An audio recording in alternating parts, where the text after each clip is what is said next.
Hi friends, के unique classes में आपका स्वागत है। आज हम प्लैनेटरी मोशन यानी ग्रह गति के बारे में बताएंगे। देखिए, इसमें केपलर ने 3 नियम दिए थे। वो बारी बारी से हम सभी नियम का डिस्कशन करेंगे। उससे पहले सबसे पहले हम कुछ बताना चाह रहे हैं।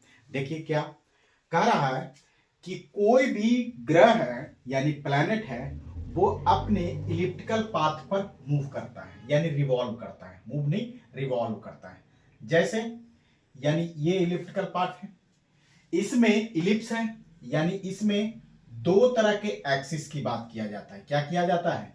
दो तरह के एक्सिस की बात किया जाता है। एक है मेजर एक्सिस, इसको क्या बोले? मेजर एक्सिस यानी मेजर एक्सिस। और दूसरा क्या हो गया? Minor axis. Minor axis, minor axis. अब देखिए, ये क्या होगा? मेजर एक्सिस, ये माइनर एक्सिस। ये क्या हो? इसका सेंटर हुआ और इसमें दो फोकस होते हैं। एक फोकस यहां, एक फोकस यहां, यानी इसमें दो फोकस होते हैं। किसी एक फोकस पर सूर्य रहता है, या तो सन यहां रहेगा या तो सन यहां रहेगा। और क्या होगा कि जितने भी प्लैनेट हैं वो क्या करते हैं? इसके अराउंड, अगर ये है तो इसके अराउंड मूव करते हैं, ये है तो इसके अराउंड मूव करते हैं। इस ये जो है इलिप्स वाले, इसका इसी पर 3 नियम की बात करता है। कौन सा? केपलर के ग्रह गति के नियम, यानी केपलर के ग्रह गति के नियम की बात करता है। अब बारी बारी से हम उसकी डिस्कशन करेंगे। चलिए देखते हैं कौन कौन सा नियम क्या क्या बताता है। पहला कौन सा नियम? लॉ ऑफ ऑर्बिट यानी कक्षाओं का नियम। प्रत्येक ग्रह सूर्य के परितः यानी दीर्घवृत्ताकार पथ पर गति करता है।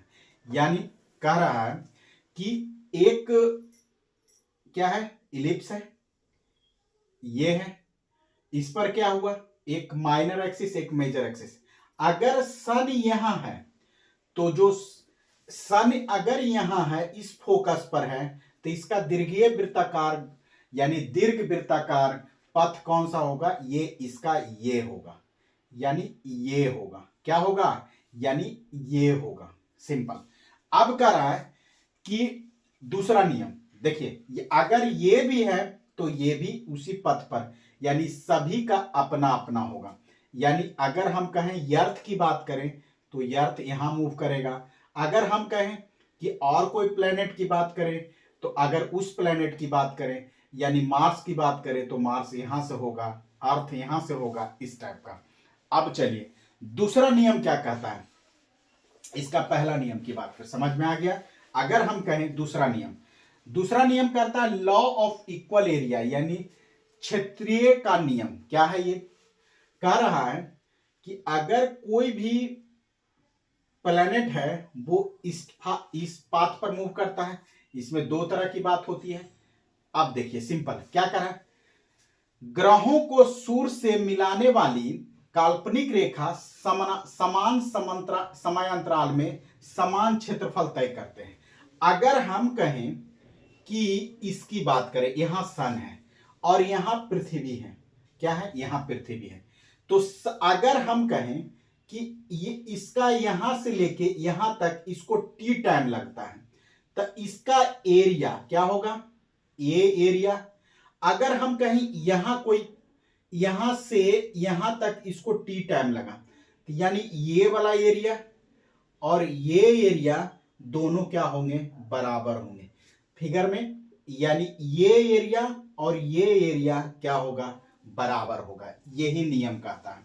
करा कि ग्रहों के सूर्य से मिलाने वाली काल्पनिक काल्पनिक रेखा समान समय अंतराल, यानी अगर टी टाइम में इतना एरिया कवर करता है तो यहां भी टी टाइम में इतना ही एरिया इसके बराबर। अगर इसकी एरिया का A1 लिख रहे हैं, ए ले रहे हैं, तो ये भी ए ही होगा। सिंपल यही कर रहा है। समान समय सॉरी समान समय अंतराल में समान क्षेत्रफल तय करता है। यानी अगर इसकी बात करेंगे तो ये भी उतना ही होगा एरिया, यानी ये भी टी टाइम में इतना ही एरिया कवर करेगा, यानी जितना ये करेगा जितना उतना इसका भी एरिया का मान ए होगा। हाँ, फिगर थोड़ा सा गड़बड़ है, लेकिन फिगर जो समझाने का समझा रहे हैं वो इक्वल है। यानी इसका एरिया टी टाइम में, अगर टी टाइम में इसका एरिया बात करें और अगर टी टाइम में इसका एरिया बात करें, तो तीनों एरिया का मान क्या होगा? बराबर होगा। क्या होगा? बराबर होगा। अब थर्ड नियम क्या कहता है? थर्ड नियम थोड़ा समझते हैं। थर्ड नियम, फर्स्ट नियम सेकेंड नियम समझा दिए। अब करा लॉ ऑफ पीरियड, यानी परिक्रमण काल का नियम। क्या कह रहा है? कह रहा है ग्रहों के परिक्रमण काल। ग्रहों के परिक्रमण काल मतलब टी है। यानी अगर कोई भी ग्रह है यानी प्लैनेट है, उसका परिक्रमण काल क्या हो सकता है? यानी परिक्रमण काल क्या हो सकता है कि अगर सूर्य को एक चक्कर लगाने में जितना टाइम लगता है उसी को क्या कहते हैं? परिक्रमण काल। जैसे बुध को कुछ और 88 डे लगते हैं, सबसे ज्यादा यूरेनस को लगते हैं, या सबसे कम किसको लगते हैं, इस टाइप की बात होता है। तो हम कहें कि अगर हम इसकी बात करें तो यानी अगर सन यहां है सिंपल, तो अगर हम कोई पृथ्वी की बात करें तो पृथ्वी को एक चक्कर लगाने में कितना दिन लगता है?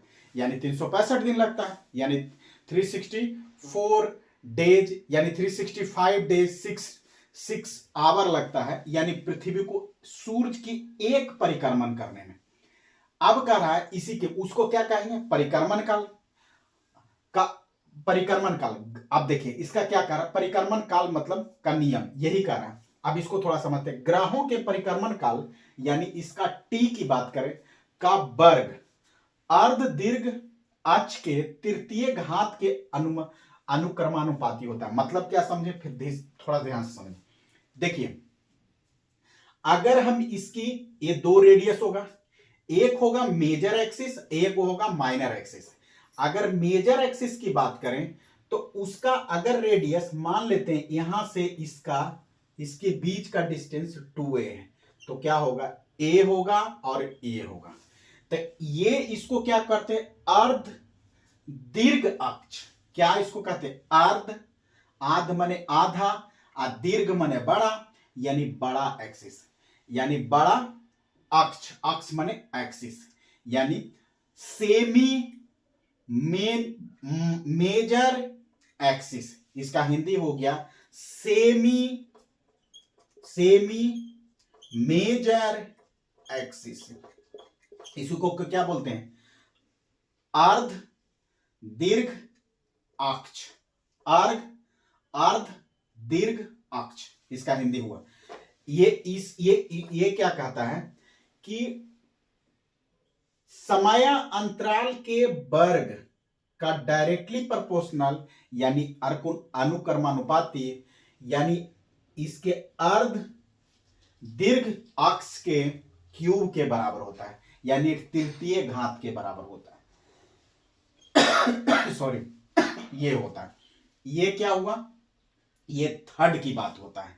ये क्या? हम एक यानी law of orbit, law of equal area, law of period, हमेशा अक्सर एग्जाम में आपको इस पर क्वेश्चन आते हैं कि लॉ ऑफ पीरियड यानी परिक्रमण काल का नियम में केपलर के परिक्रमण काल का नियम क्या है? क्वेश्चन ऑब्जेक्टिव में T square directly proportional to A square, इस टाइप का ऑप्शन दिया हो रहता है। तो आप जब भी टिक मारे तो इसको देख के मारे, यानी एक बार रिवीजन करके जाएं। अगर वीडियो अच्छा लगा तो thank you watching the video.